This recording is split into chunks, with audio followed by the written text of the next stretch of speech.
자, 한국이 2월달 물가가 5% 미만 4.8%로 꺾였다. 10개월 만에 5%로 내려갔다. 정부는 머지않아 4.5 밑으로 갈 거다라고 말을 하고 있지만 실제 국민들이 느끼는 이 물가는요 만만찮아요. 요즘 연일 점심 때 보면 점심 밥값이 10,000원이 넘었다. 10,000원 이하로 먹을 밥이 없다. 차까지 마시면 20,000원 든다. 이런 보도들이 줄을 잇고 있습니다. 그런데 이제 정부는 물가가 4%대로 꺾였다라고 말을 하고 있지만 실제로 일부 에너지 가격 그리고 또 축산물 가격 등이 떨어져서 그렇게 수치상으로는 나오지만은 전기 가스료가 13년 만에 최대로 상승했고 국민들이 피부로 느끼는 생활 물가는 여전히 급속도로 오르고 있다.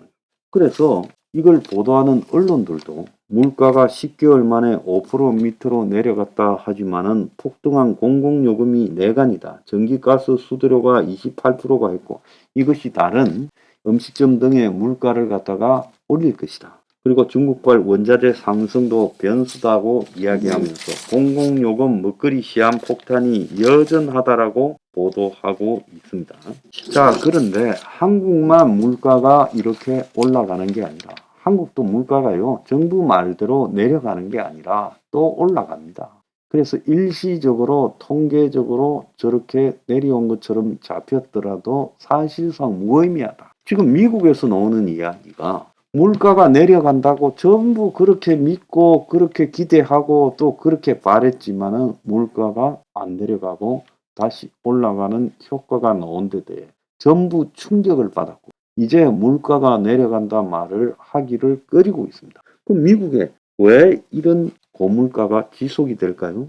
지금 글로벌 차원에서 고물가가 다 진행이 되고 있어요. 미국은 1월 달에 물가가 6.4가 올라 시장 전망치 6.1을 넘었었고 그리고 주거비가 7.9% 이게 물가 지수에서 34% 이상을 차지하는데 7.9% 올라 상승폭이 확대됐고 그래서 미국 재무장관 제닛 옐런은 디스인플레이션 물가 상승이 둔화됐다라고 보기는 이러고 그리고 여전히 더 많은 긴축 작업이 필요하다라고 했고 그리고 최근에 시카고 경영대학원 주최 컨퍼런스에서는 현행 4.75%의 금리가 6.5까지 올라가야 된다라고 주장하는 전문가들이 여럿 등장했고 그래서 미국이 이달 말에 0.5를 올리는 것 아니냐라는 이야기도 끊임없이 나오고 있고 디플레이션 상황이었던 일본에서조차도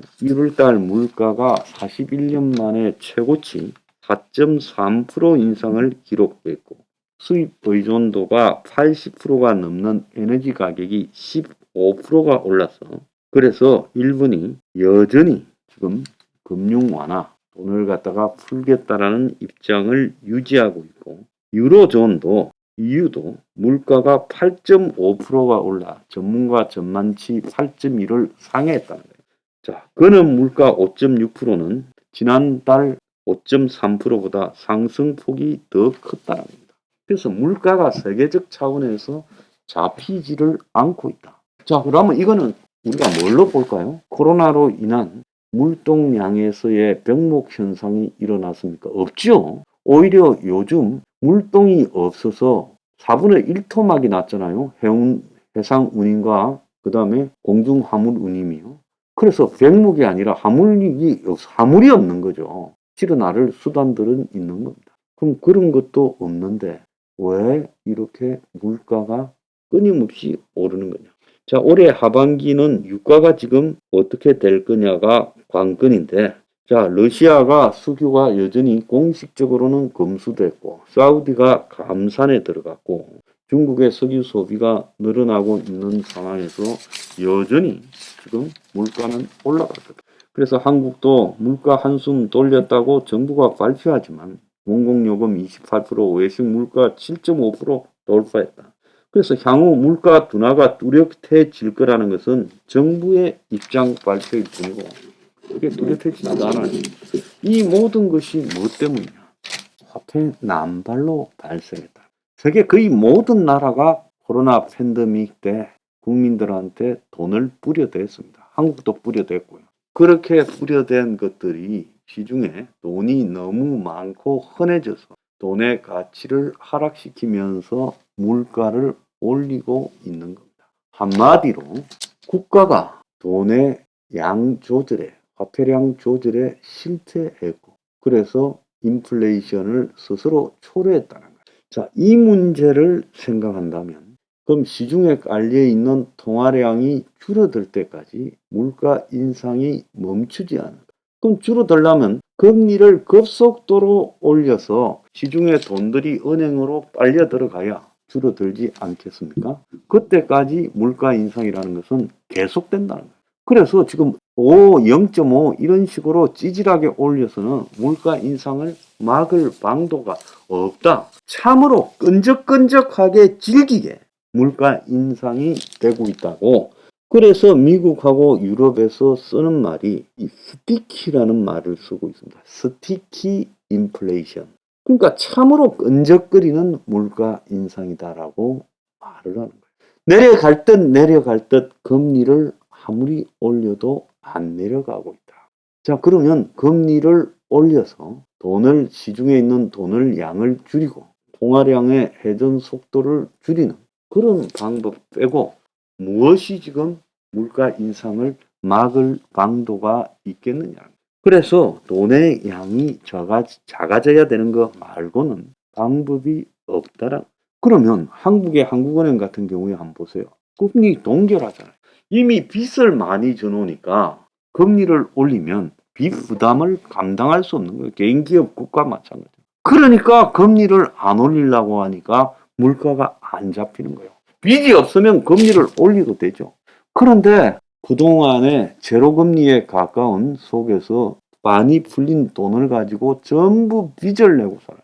빚 때문에 금리를 못 올리니 물가가 참으로 높은 데서 끈적거리면서 떨어지지 않고 있다. 자, 이 문제를 갖다가 우리가 정확하게 이해를 해야 된다는 겁니다. 이거를 이해하지 못하면 답이 나오지 않는다.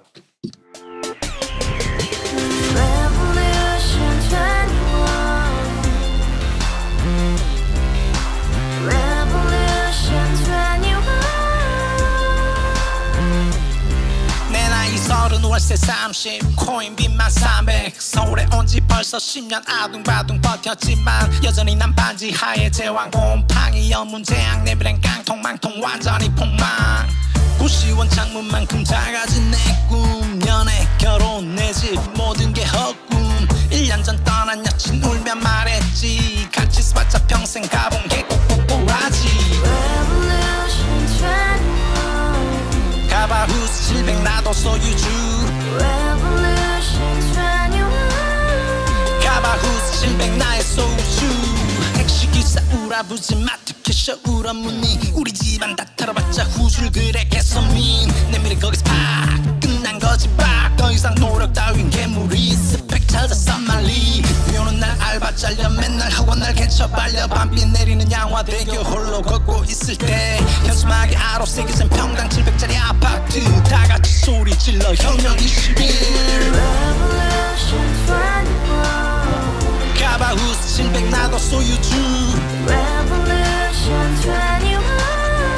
가바후스 700 나의 소주 You and I, we live together in the house, brand new day, and your dream had just begun. Revolution 21, only hope and happiness. 너의 곁에 내가 영원히 함께. 지금까지 정치인들 입만 열면 찝찝찝 개소리 멍멍멍